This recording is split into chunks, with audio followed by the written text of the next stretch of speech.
Hello, everybody, and welcome to the Banner Gaming's Best in Slot. This is going to be the show where we talk about everything you need to know about being a best in slot part of your raid team. So please stick around for more. We've got everything that you will need to know to get off the ground today. This is episode 1, required for entry. My name is Wisdom. And my name is Kimosabix. Welcome. So, as Wisdom said, this is going to be an intro video. All you need to know before you step into the layer of Gruul, or whatever layer you're going into at the time. So let's start with the basics. Learn the expectations, rules, and goals of your raid team. Don't join a heroic raid team if you want to raid Mythic just to leave them 2 days later. Don't join a raid team that raids on Wednesdays, Fridays, and Tuesdays if you can't raid on Tuesdays and Wednesdays. Ask questions first. Now, I feel if it's, good management, and we have a whole nother show on guild management, that, when you talk about the guild, they will let you know exactly what they are because they don't want to get members that, in real talk, will waste their members' time. You know what I mean? We want you to be happy and we want our members to be happy. So when you're looking for a guild, you want to make sure that you're finding the right raid team that fits you. Now, besides being able to actually make the time, there are a couple physical constraints that sometimes get in the way of being able to raid and being able to raid adequately. Things like internet connection can be problematic. You may be the best player in the world, but if you can't actually stay in a fight long enough to do all of that amazing damage or healing, it's not worth a whole lot. And if you end up being given gear on the few nights you can connect and then you can't make it on the nights that really matter, well, you're not really helping out your raid team. You're just being a drain on their gear and their resources. So being able to make sure that you can have a stable connection, decent latency, those kinds of things, that's important. Now, even if you can connect, being able to make sure that you can actually play and not just be reduced to staring at the ceiling with 2 or 3 frames a second is also important because, again, all that great skill just goes to waste. Don't be like me. Don't be the guy in ICC who dies on every single fight, even though you do great damage, because your tiny little laptop can't deal with it, all right? This is important. You need to be able to see the mechanics that are coming at you and react to them accordingly. Now, in this vein, there's one particular setting in your graphic settings in-game that you want to make sure that you have turned on. Projected textures will apply a lot of the ground effects that sometimes you might not be seeing if you don't have the effect turned on. That can make it very helpful to really have those mechanics stand out at you, all right? This is things like, some of the void zones or where things are going to be later on. It's helpful. I would make sure you have it turned on. Some fights are affected by this more than others, but it's a good idea to make sure it's on, even if it comes at the expense of a lesser kind of like It helps you see the poo. And don't stand in it. It's not good for you. Now, this is stepping away from the character right now and going a little bit more towards the keyboard. You want to make sure that you've actually eaten in real life, not just in game, and probably, taken a bio break or something like that before the raid is getting started. I have a terrible bladder. I can't do anything about it. It's bad. And this helps the night keep going, all right? If you don't have half your raid getting up to go get snacks, every time you have to pull trash, things just go more quickly, it goes more smoothly. And especially if you play an important role, like maybe a tank or a healer or something like that, being able to be there for all of those encounters is pretty important. So, make sure that you take care of actual you, not just in-game you. Yeah, real talk. Don't be that guy that always goes AFK on every single trash pull, though. Nobody likes this. Yes. And another important thing is to make sure you're up to date on how to play your class. With patches, things change, and there's great resources out there.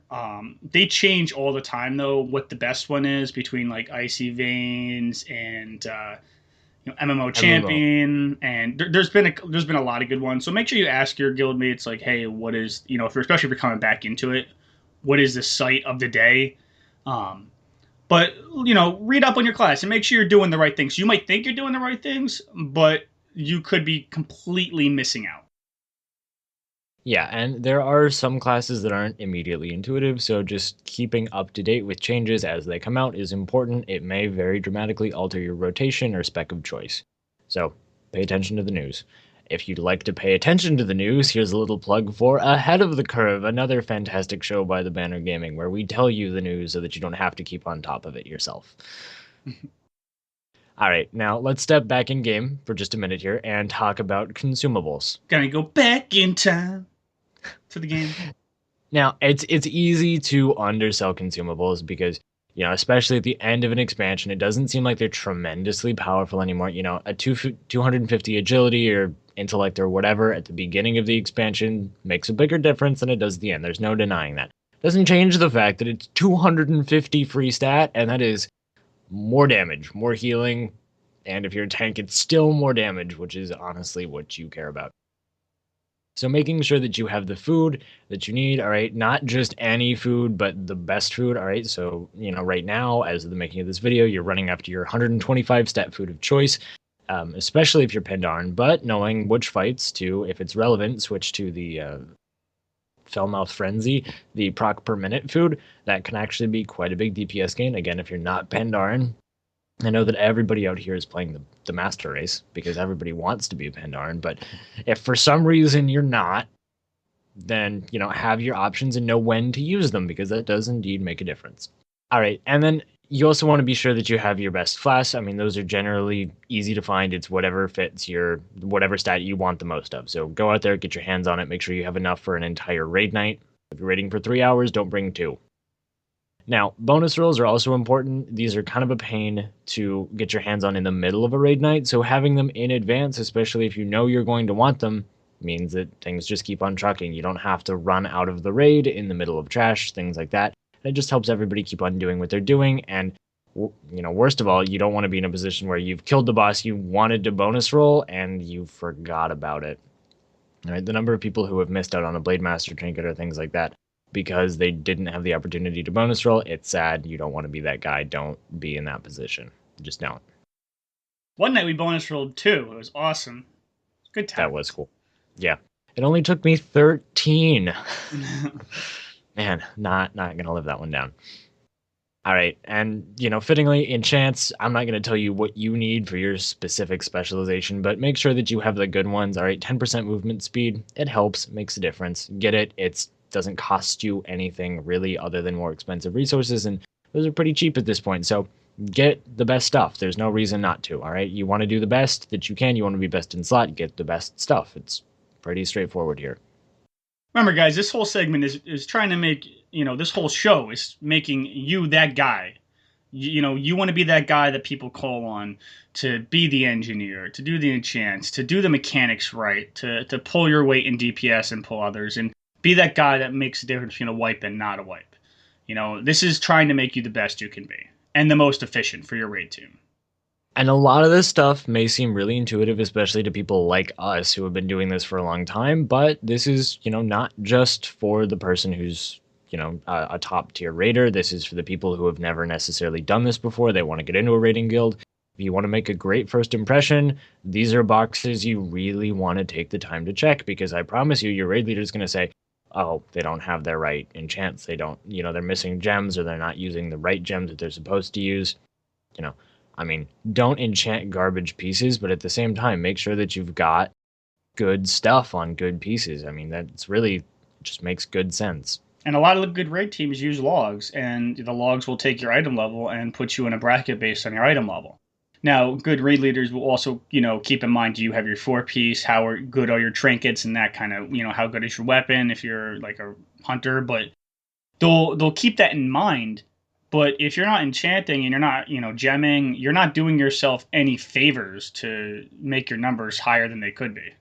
And one of those other things that, it should be common sense, but every once in a while people forget, is make sure that all of your stuff is repaired, all right? Nothing's more embarrassing than having your bow break in the middle of a fight and having your DPS plummet because you literally can't do anything, all right? No one expects you to carry a backup bow. That's ridiculous. But just make sure that you're repairing when you need to so that none of your gear breaks in the middle of an encounter. Or you know what the worst is? When your gear breaks and then you get the battle res on you and you don't realize that your bow was broken and you accepted battle res and you waste your team's battle res with a broken weapon. That's awkward. Don't. And you're just like, slap, slap, slap, slap. I slapped the boss. Ah! One of the other great things that you can do is, if you are an engineer, make sure that you've got a Jeeves that you can bring, or individual scrap bots, but I highly recommend the Jeeves and a molly so that you can get into the mailboxes. These are not particularly hard patterns to get your hands on, and they're not particularly expensive to craft anymore. It's a good idea to have one. Even if you've already got one in your raid team, it's still on an hour-long cooldown. Chances are you'll want it more than once an hour. So being able to put down more than one and be able to cycle through them with the other engineers in your guild, it's a good idea. People will thank you for it, and you will be appreciated for it, all right? We have a couple people in our raid team who always have one.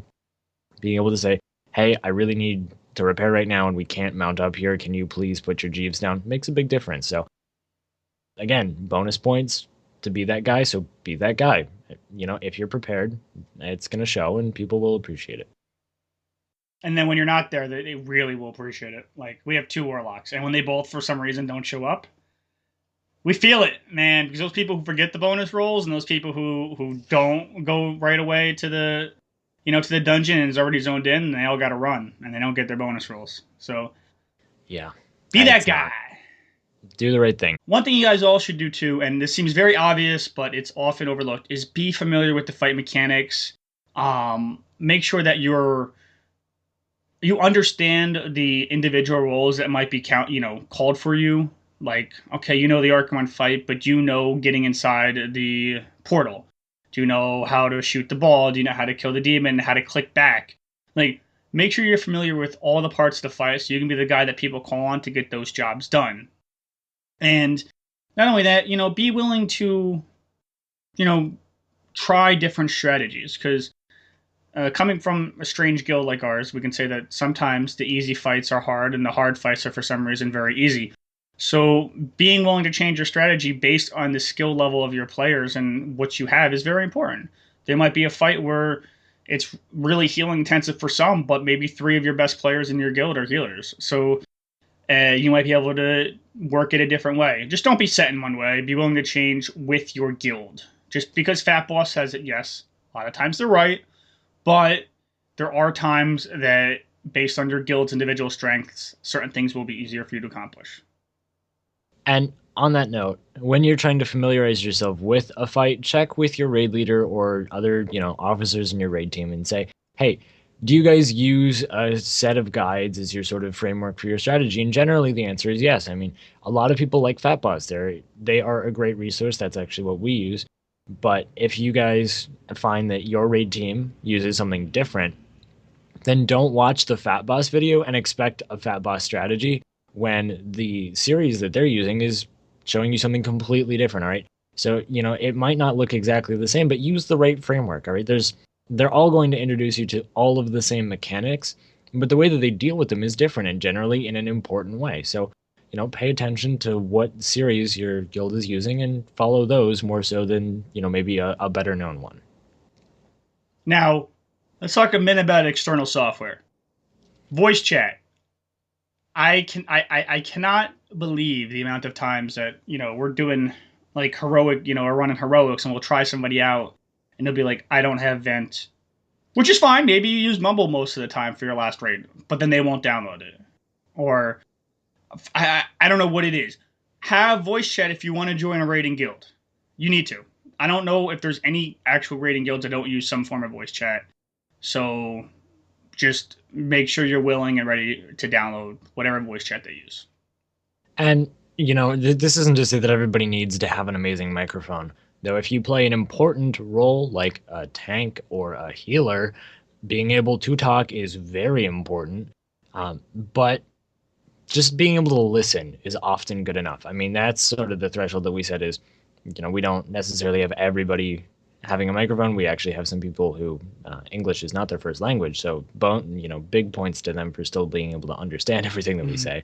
But, just being able to have them listen and respond to callouts and directions on the fly, that's so important. And you're really flying blind if you don't have the ability to listen to those directives, because sometimes the best thing to do is totally abandon the strategy and do something totally different that comes up on the fly, and that's what gets you the kill. And you've got to be able to respond to those things if that's what comes up. So, make sure that once you get into voice chat, you're respecting the rules. One of the big things, especially for us, is don't talk about totally irrelevant stuff right in the middle of an encounter, especially if it's progression, and that's a rule that we ask people to respect, and generally speaking, people respect it. So, If someone's asking you to do that, then turn it off for a little bit, all right? You can bullshit all you want as soon as the fight's over, but as soon as the fight starts, just shut it down, keep it quiet, and you're going to be fine until the encounter's over. Now, boss mods, honestly, I think there's 3 really important ones. I'll touch on 2. DBM is a must-have. Or a similar, like, bigwigs, something like that. I mean, I'm a big fan of DBM, but it's a mod that tells you what the boss is doing when he's casting it. If you're standing in something, it'll yell at you. It'll count down for your pre-pots. It does everything that you need to know in a boss fight, relatively speaking. Also, I would recommend SCADA. Some people do use Recount. I used to be all Recount for the last 5 years, and Recount started lagging a bunch of our games one time, and we tried SCADA, and I kind of fell in love with it. You want to know how you're doing. You don't you want to see how you're comparing to your other members of your guild. So I don't know why you wouldn't want to see a DPS meter or a heal meter, in some fashion. So I feel like those are very important, and I know Wisdom will touch on an important one now too. Now, the last big one here is being able to use weak ores, 2 specifically, and being able to use it effectively. Now, there's going to be a lot more time dedicated to this topic in a later video. It's not a how-to by any means, but it just emphasizes why it matters. The short version is that it can tell you all of the things you'll ever need to know, and only the things you'll need to know if you can take 20 or 30 minutes to set it up right and be able to run through it, or even just import other people's specific strings. So it's not hard to use, it's not scary, and it's an amazingly versatile add-on that some guilds actually recommend, or rather require, just as strongly as they do a set of boss mods, because you can share around a certain thing that then everybody in your raid team uses, and if your guild does that, make sure you're using it. I mean, even just on a personal level, there's no reason not to. So it's important, and I recommend that you get your hands on it and try it. There's not, there's a million tutorials. It's not like it's hard to pick up.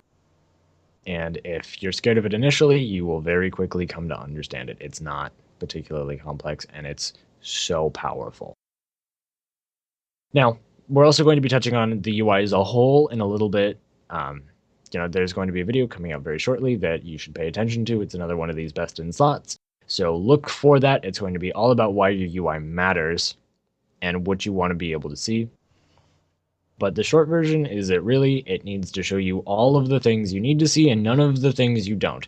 Now, maybe you don't know all of the things you need to see yet, but we are here to tell you. So bottom line is, make sure you have everything you need before the raid night begins. So please, if you like this video, please show us some love. Throw us a like, comment, subscribe, and if you like all of the art you see here, check out our artist link in the description. She does an amazing job. I've been Wisdom. And I've been Kemosabex. So tell us in the comments, is there something that we missed that you think a beginner should know? And what do you think the most important thing is to bring to your raid team? Let us know what you think is the first most important rule. Thank you for watching. Have a good night. All right, bye-bye. Bye-bye.